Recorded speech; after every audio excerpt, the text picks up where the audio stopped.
Hello everyone, welcome to our channel Sumashrita blogs. তো আশা করি তোমরা সকলে খুব ভালো আছো। এখন আমরা দার্জিলিং থেকে সোজা চলে যাচ্ছি লেপচা জগতে।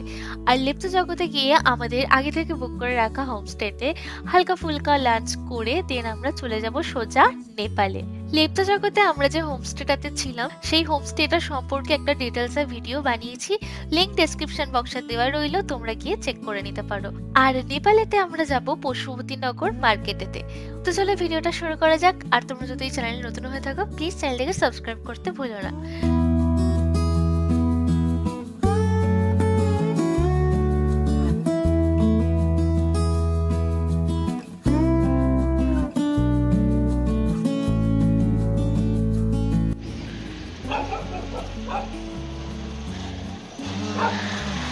তো আমাদের এখন দুপুরের লাঞ্চ কমপ্লিট। আমরা এখন যাচ্ছি পশুপতি মার্কেটে একটু শপিং টপিং করার জন্য।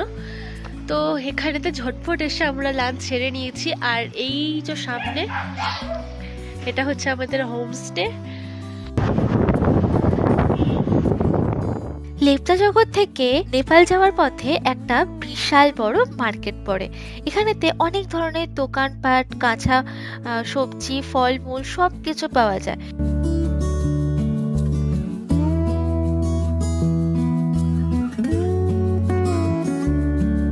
আমরা যে জায়গাটাতে আছি লেপচা জগতে, সেই জায়গাটা অনেকটাই শুনশান, লোকজন অনেক কম, কিন্তু এই জায়গাটাতে দেখেই বুঝতে পারছো কতটা জমজমাট এরিয়া। আর এই জায়গাটার নামটা ঠিক আমি কি বলতে পারবো না, বাট এইখান থেকে একটা রাস্তা সান্দাকফুর দিকে চলে যাচ্ছে। সান্দাকফু যেতে হলে এই রাস্তাটার উপর দিয়েই যেতে হবে। এই রাস্তা দিয়ে যাওয়ার পথে আমাদের ড্রাইভার দাদা সান্দাকফু সম্পর্কে এত কথা বলেছে, মনে হচ্ছে নেক্সট প্ল্যানটা সান্দাকফুরই করতে হবে।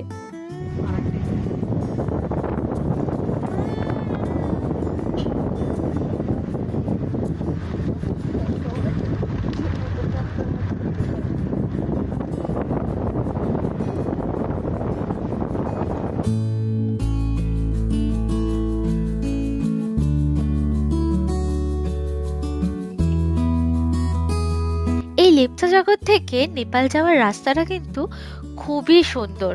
দেখতে দেখতে আমরা এসে গেছি নেপালের গেটের সামনে। এই যে সামনেই লেখা ছিল পশুপতি ফটক, আর এটা হচ্ছে নেপালের গেট। আমরা এখন দাঁড়িয়ে আছি ইন্ডিয়াতে, আর এই গেটটার ওপারেই হচ্ছে নেপাল। আমাদের আধার কার্ড আর ভোটার কার্ড দেখিয়ে আমরা পারমিশন নিয়ে ঢুকে গেলাম নেপালের ভেতরেতে।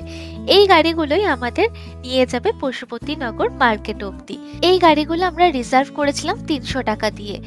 আমাদের হাতে একটা করে টোকেন ধরিয়ে দেওয়া হয়েছিল।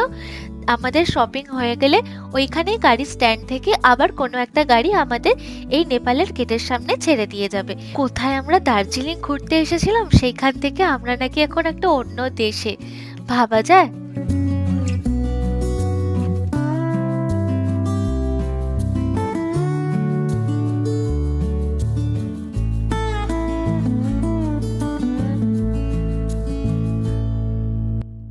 এসে গেছি পশুপতি মার্কেটে। আমাদেরকে গাড়ি এইখানটাতে নামিয়ে দিয়েছে, আর এটাই বললো মেন মার্কেট। তো চলো মার্কেটটা এক্সপ্লোর করা যাক।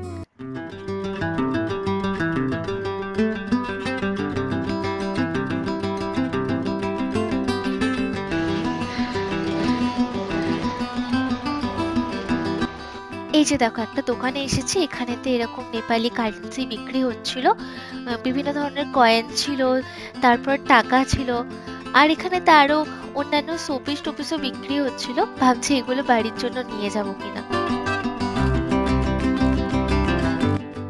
হ্যাঁ, এই জিনিসটা নেপালের স্পেশাল জিনিস, কি বলে খুপড়ি না খুরপি জানি না, বাট এগুলো দেখতে খুব ভালো লাগছিল। এখানেতে দেখো কত ফ্রিজ ম্যাগনেট। এই দেখো এগুলো আরো রয়েছে কত, এখানেতে ভর্তি পুরো। এদিকে টুকটাক জামা প্যান্টও বিক্রি হচ্ছে। খুব একটা বড় মার্কেট নয়। এখান থেকে আমরা একটা ব্যাগ কিনেছি। অনেক ঘুরে ফিরে অনেক কিছু কেনার প্ল্যান ছিল, কিন্তু আমরা আমাদের শপিং একটা ব্যাগ দিয়েই শুরু করে একটা ব্যাগ দিয়েই শেষ করেছি। হ্যাঁ, ব্যাগের কোয়ালিটিটা খুব ভালো ছিল। সত্যি কথা বলতে এখানকার সবকটা দোকানে ঘুরে ঘুরে দেখলাম, সেরকম কিছু নেই। ধর্মতলায় আমাদের এসপ্ল্যানেডে যেই জামা কাপড়গুলো 250-200 মধ্যে পাওয়া যায়, সেইগুলো এখানে ধরাছো আর বাইরে দাম বলছে, যেমন 850, 950। যদি কেউ এখানে নেপালের মার্কেট কীরকম হয় বা এই জায়গাটা কীরকম হবে, এই জায়গাটা এক্সপ্লোর এমনি নর্মালি করতে আসতে চাও, দেন ইটস ওকে। আদারওয়াইজ এই জায়গাটা শপিংয়ের জন্য একদমই ঠিকঠাক না। এই জায়গাটা শপিংয়ের জন্য একদমই ঠিকঠাক না, প্রচণ্ড ওভার প্রাইস সব কিছু। একটা নর্মাল ফ্রিজ ম্যাগনেট যেগুলো মানে যেই টাইপের ফ্রিজ ম্যাগনেটগুলো দার্জিলিংয়ে 60 টাকা 50 টাকা বলছিল, এখানেতে 120 130 এরকম দাম বলছে। এখানে আমাদের পশুপতি মন্দিরে তো যাওয়ার প্ল্যান ছিল, বাট যাই হোক হয়ে ওঠেনি ওঠার। তো আমরা এখন ফিরে গেছি। আমাদের লেপ্চা জগৎ ফেরার সময় দেখো আমরা কত সুন্দর একটা ভিউ পয়েন্টে দাঁড়িয়েছি। এখান থেকে এত সুন্দর লাগছিল সানসেটটা, মেঘগুলো উড়ে উড়ে যাচ্ছিল আর পাহাড়ের কোলে পুরো একটা আলাদাই ভাইবস ছিল। আর পেছনেতে কি সুন্দর সুন্দর বলিউড গান বাজছিল, এত সুন্দর লাগছিল দেখতে। কিছুক্ষণ জাস্ট দাঁড়িয়ে দেখলাম জায়গাটাকে।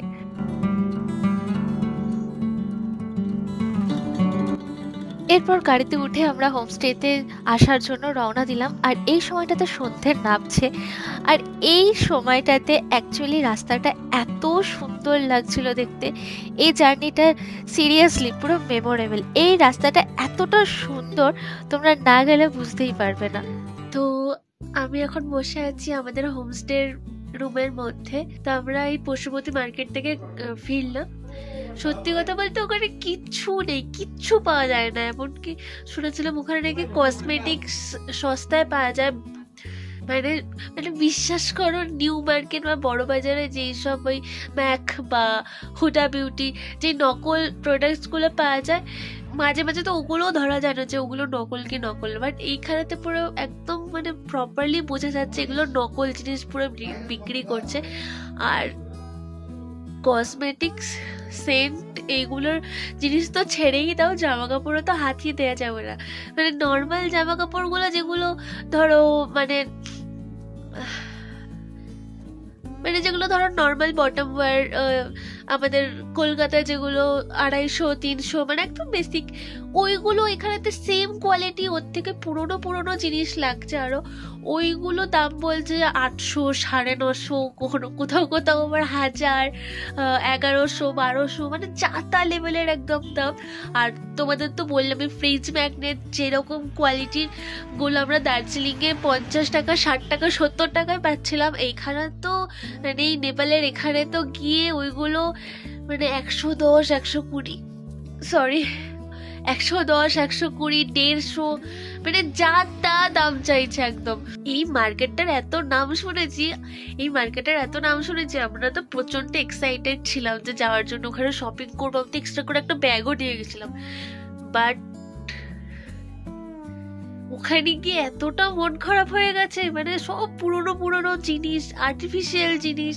মনে হলো ধুর, এত টাকা মানে গাড়ি ভাড়া করে শুধু শুধু এই মার্কেটে আসার কোনো মানে হয় না। প্লাস এখানেতে যদি কেউ যদি কারো রিটার্ন ফ্লাইট থাকে তাহলে তো নিয়ে যাওয়ার আবার একটা এক্সট্রা ঝামেলা। তো আমার মনে হয় না এখানেতে আসাটা খুব একটা ভর্তি। কেউ যদি এখানে ঘুরতে আসতে চায় যে জায়গাটা কিরকম, তারা আসতে পারে। বাট শপিং এর মানে মাইন্ডসেট নিয়ে আসাটা একদমই মানে ঠিক নেই। এটা আমি একদম সত্যি কথা বলছি। আর এটা একদম আমার ব্যক্তিগত মানে কি বলবো, একদম পার্সোনাল এক্সপিরিয়েন্স থেকে বলছি, একদম অনেস্ট এক্সপিরিয়েন্স থেকে বলছি। খুব বাজে এক্সপিরিয়েন্স। বাট তাও যদি কেউ যেতে চায় শপিং করতে, বাট তারা যেতে পারে। বাট আমি তো বলবো তোমরা আমার ভিউয়ার্স হিসেবে বলবো, শপিং এর মেন্টালিটি নিয়ে তোমরা পশুপতিনগর মার্কেটে একদমই যেও না। চলো, তোমাদের আর কিছু বলার নেই। দেখা হচ্ছে পরের ভিডিওতে। Till then, by.